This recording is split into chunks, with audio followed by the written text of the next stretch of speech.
че Иван Костов, когато ни събра за първи път, 1997 година, аз напуснах съделението, беше в дом 6 на сегашното, как се казва, на Гергов, Слънчев ден. Първите му думи, знаете ли кои бяха? Властта трябва да се консумира.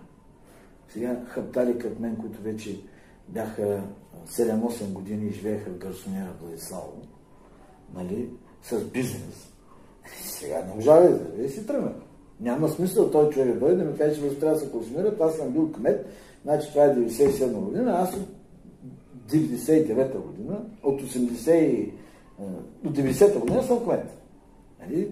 Много сори. Освен това не съм бълък, казано по-варненски. И той не ми е аверче, също по-варненски. И мисля, че като чух това, заминах. Тази философия